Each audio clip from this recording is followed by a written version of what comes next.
In this video, we'll look at the syntax for declaring and initializing arrays. The syntax for an array declaration is very simple. First, we write the type of each element in the array. This is followed by the name of the array variable.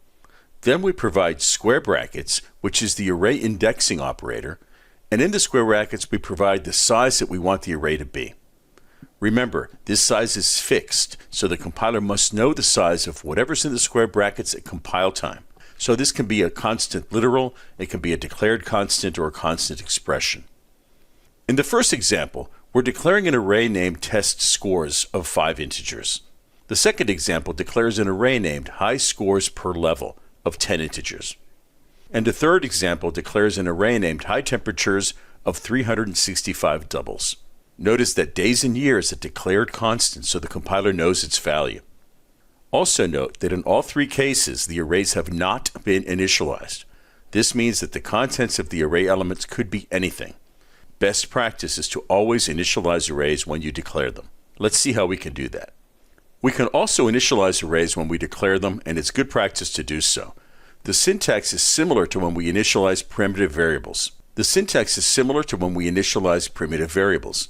We include an initialization list after the declaration. In this list, we can provide as many initializers as we like, separated by commas. In the first example, test scores is initialized to 100, 95, 99, 97, and 88.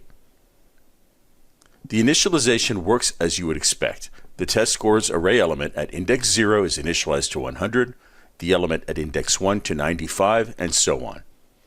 In the second example, you see that we declared an array named high scores per level of 10 integers, but we only provided two values in the initializer list, 3 and 5.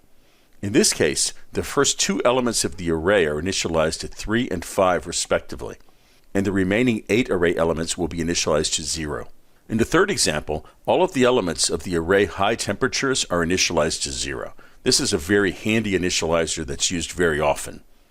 The final example is a little bit different. In this case, I didn't provide any number for the size of the array inside the square brackets. Instead, I'm letting the compiler determine the size of the array based on the number of elements in the initializer list. This form is also often seen. In this case, another array will be of size 5 integers, and they'll each be initialized from 1 to 5. As you can see, the syntax for declaring and initializing arrays is very straightforward. In the next video, we'll look at the syntax for accessing individual array elements.